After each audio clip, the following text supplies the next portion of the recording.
सुप्रभातम विद्यार्थियों, आज हम हिंदी वर्णमाला का अध्ययन करेंगे। तो सबसे पहले हम वर्ण पर चर्चा करेंगे। वर्ण की परिभाषा है, वह छोटी से छोटी ध्वनि जिसके और टुकड़े नहीं किए जा सकते उसे वर्ण कहते हैं। ध्वनि उच्चारण की दृष्टि से भाषा की सबसे छोटी इकाई ध्वनि कहलाती है। वर्ण लेखन की दृष्टि से, ये उच्चारण की दृष्टि से और ये लेखन की दृष्टि से भाषा की सबसे छोटी इकाई कहलाती है। भाषा भावों को अभिव्यक्त करने का प्रमुख साधन भाषा होती है। वर्ण या अक्षर भाषा की मूल ध्वनियाँ होती हैं।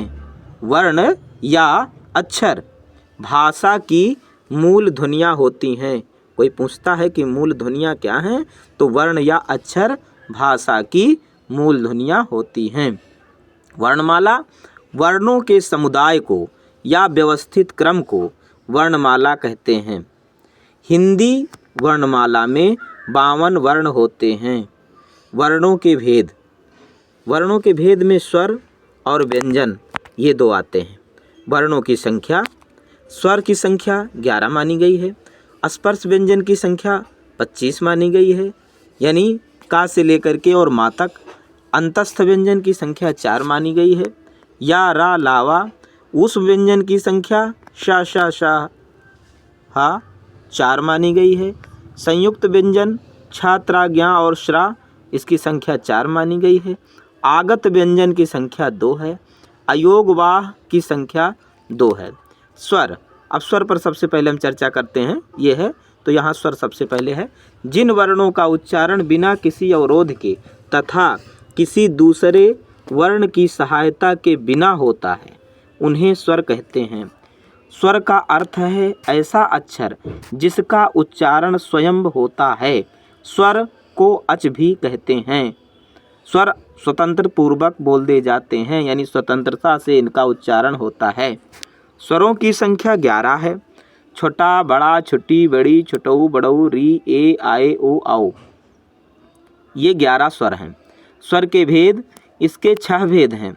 उच्चारण के आधार पर सबसे पहले है नंबर 1 उच्चारण के आधार पर, तो इसमें ह्रस्व स्वर हैं, दीर्घ स्वर हैं, पुल्लिंग स्वर हैं। ह्रस्व स्वर में छोटा, छोटी, छोटऊ और री आता है।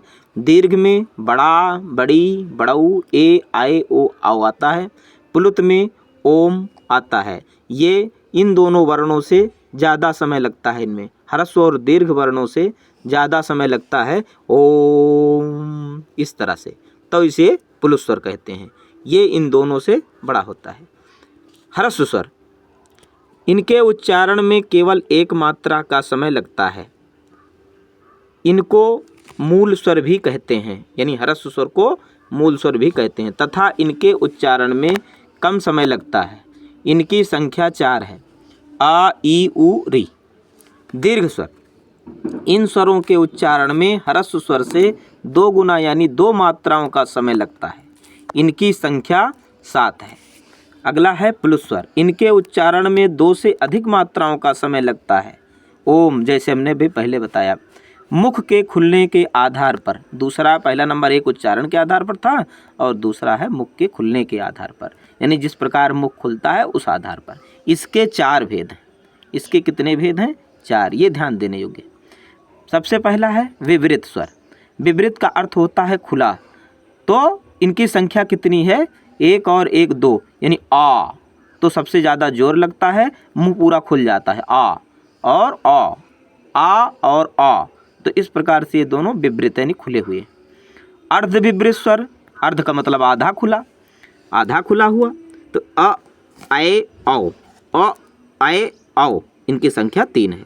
संवृत स्वर, संवृत का मतलब होता है बंद, यानी जिनको मुंह से बोलने पर मुंह बंद रहता है। ई, उ, ऊ, यानी हमारे दांत बंद रहते हैं और हवा बाहर नहीं निकलती है, तो ये बंद होते हैं। अर्ध संवृत स्वर अर्थात आधा बंद और आधा खुला। ए ओ यानी 2 संख्या इसकी मानी गई, इसकी संख्या 2 मानी गई। अब तीसरा है जीभ के प्रयोग के आधार पर, इनकी संख्या 3 है। नंबर 1 अग्र स्वर। अग्र का मतलब आगे, यानी जो हमारे मुख से आगे से निकलते हैं, यानी जीभ के अग्र भाग से, यानी जीभ का जो आगे वाला शिरा होता है उनसे निकलते हैं। जिन स्वरों के उच्चारण में जीभ का आगे का हिस्सा उठता है वो अग्र स्वर कहलाते हैं। ई, ई, ए, आए, यानी जीभ एकदम खड़ी रहती है, जीभ इधर उधर नहीं हिलती डुलती है, इसलिए ये अग्र कहलाते हैं। दूसरा है मध्य स्वर। जिन स्वरों के बोलने में जीभ का बीच का हिस्सा उठता है उसे मध्य स्वर कहते हैं। ना आगे का हिस्सा उठता है ना पीछे का, बीच का उठता है। इनकी संख्या 1 है। आ, यानी जीभ अगर बोल के देखे तो जीभ उठती बैठती नहीं है। तीसरा है पश्च स्वर। पश्च माने पीछे। जिन स्वरों के उच्चारण में जीभ के पीछे का हिस्सा उठता है वह पश्च स्वर कहलाते हैं। इनकी संख्या 5 है। पश्च का मतलब होता है जीभ जहाँ से जुड़ी हुई होती है, जीभ की शुरुआत जहाँ से होती है। इनकी संख्या कितनी है? 5 है। आ, ऊ, ओ, आओ, यानी पीछे से निकलते हैं। अगला है ओष्ठ के आधार पर। इनकी संख्या 2 है। एक वृत्तमुखी, एक अवृत्तमुखी। वृत्त का मतलब होता है वृत्ताकार, यानी गोल हो जाए मुख। उ, ओ, आओ, है ना, और आ। इनकी संख्या जो है कितनी है? 4 है। और ये अलग से आ गए हैं तो इनकी संख्या कुल मिलाकर के 5 हो गई। आवृत्तमुखी। आवृत्त का मतलब होता है कि जिसमें ये जो है जिसमें गोल ना हो। आ, ई, ए, आए, ये इसमें मुख गोल नहीं होता है। आ, ई, ए, आए, यानी ये आवृत्तमुखी है, यानी गोल नहीं होती है, बोलने पर मुंह गोल नहीं होता है। घोष के आधार पर अगला है सभी स्वर घोष यानी सघोष वर्ण हैं। जितने भी स्वर हैं वो सघोष कहलाते हैं। उत्पत्ति के आधार पर इनकी संख्या 2 है। एक मूल स्वर और दूसरा संधि स्वर। मूल स्वर का मतलब ये होता है कि जो स्वतंत्र हैं, अर्थात जिनके साथ और कोई ध्वनियाँ या स्वर नहीं मिले हुए हैं। संधि स्वर, इसमें संधि का मतलब होता है जोड़, तो इसमें मिले हुए हैं।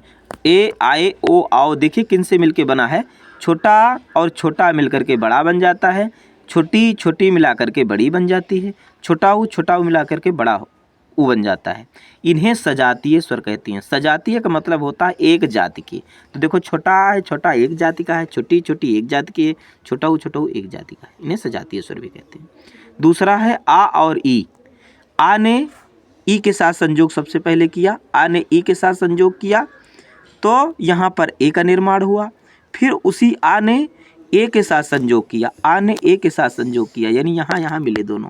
पहले आ और ई ने मिला एक दूसरे से तो ए का निर्माण किया। फिर आ और ए ने मिल करके आय का निर्माण किया।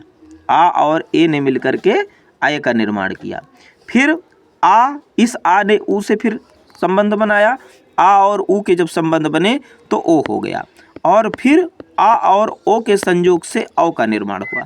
इस तरह से इन्हें विजातीय स्वर भी कहते हैं, क्योंकि ये एक जाति के नहीं होते। तथा संयुक्त और मिश्र आदि स्वर भी इन्हें कहा जाता है। ये परीक्षा की दृष्टि से बहुत महत्वपूर्ण है। सभी कंपटीशन परीक्षाओं में इसे पूछा जाता है। हिंदी अनिवार्य सब्जेक्ट है। सभी बच्चे ध्यान दें। धन्यवाद।